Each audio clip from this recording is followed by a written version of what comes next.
The Daytona truck season opener was atrocious. Drivers know it, fans know it, the flagman probably once again knows it. We all saw it with our very eyes that this race was just terrible. There's no other way really to look at it other than that, and unless you're wanting a wreck fest, it was just not good racing because there wasn't a chance to really have much racing. And this isn't me that just wants to go in and bash it for no reason. I love the truck series. I've loved it since I was a kid, and through its many iterations and different identities over time, I think it is still a worthy series to be looked up as a national NASCAR series that's really popular. But unfortunately, there's just a lot of problems, and they've been shown now in two of the biggest, if not the biggest, races on the schedule. The season premiere this year in 2024 at Daytona and the 2023 championship race at Phoenix. Both of these races were made up and have the identity of constant crashing and cautions. 12 cautions in both races, and in the Daytona race, 52 of the 101 laps were run under yellow.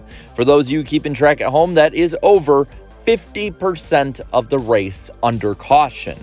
As for the 12 cautions in both races, well, it overshadows everything. It overshadows a first win with Nick Sanchez and a season starting in this year, and last year's Wreckfest overshadows a complete championship battle.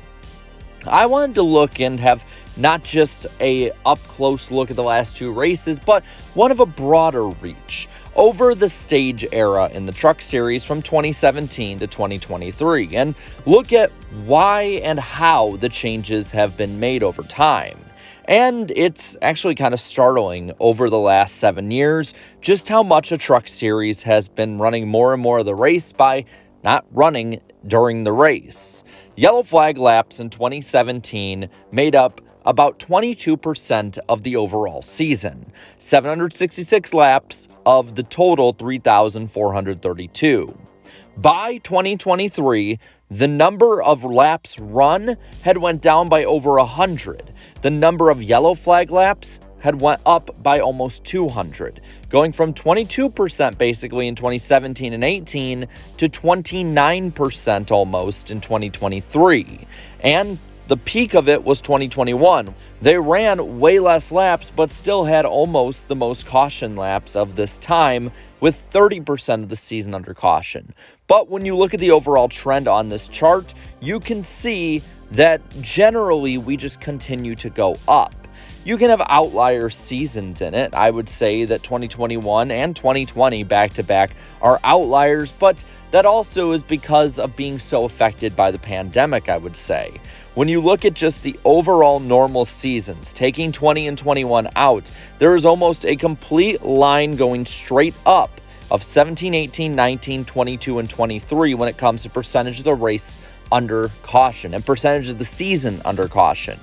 I don't think that stage yellows have something to do with the recent jump up necessarily head on. I do think that there is a little bit, of course, bunching up the field will inevitably lead to more cautions with more inexperienced drivers. And when you have these full course stage yellows because of it, instead of letting it run green, you're not going to get those longer runs. It's almost unheard of in the truck series nowadays to have a long run. Richmond last year had something like that, and many people were bored with it. The truck series just doesn't have that identity as this kind of dash series, which is not necessarily bad, as we have the Cup series when it comes to longer runs. But stage yellows do not have the sole reason of raising the caution numbers from 2017 to 2023 as, well, like I said, we've had 7 years of this.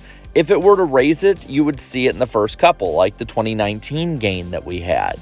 It's merely a piece to me, and I think that while it won't happen, you can remove stage yellows from the truck series, and I think save a lot of grief from this series as well, as longer runs will keep caution numbers down.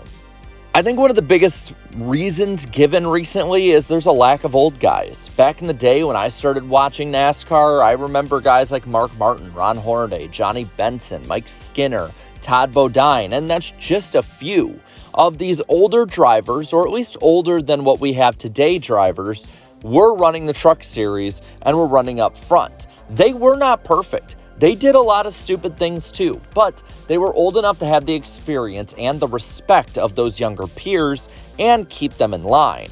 And then you also had, like Mark Martin and others, like Kyle Busch, you could even say, Cup guys come down and they would do the same thing. Now, Cup guys are limited to 5 races a year, and even the ones that they can choose from are limited as they're not allowed in certain special races as well as playoff races. So there's nobody really to keep younger drivers in check.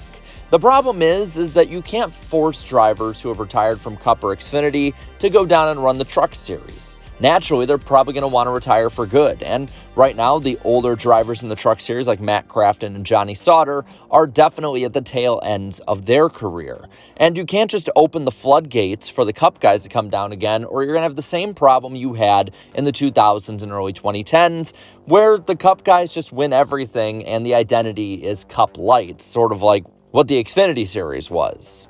I think the playoffs are a really big push for this as well. When you put an inexperienced driver into high-pressure situations, it's going to lead to things like this. And it's not just putting them in the situations either, but encouraging them to do anything by any means necessary from the sanctioning body itself. When there's no real penalty for doing anything egregious out there, they're going to get away with it and ramp it up even more.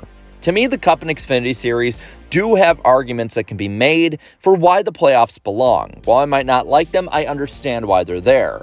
I don't really get it as much with the Truck Series. I think it's harder to justify. With younger drivers, and they're going to just get younger over time, you're going to need to have development be the primary goal. It's not like you have a giant audience for the Truck Series either. Yeah, it's on TV, but only the diehard NASCAR fans really watch it.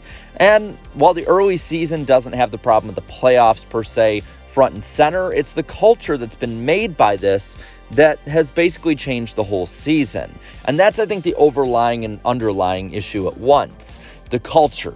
The culture has changed so much in the Truck Series that there's just no way really to police it. You could maybe have the minimum age go up, but at that point, they're just going to go to the Xfinity Series or worse, the Cup Series, and make fools of themselves.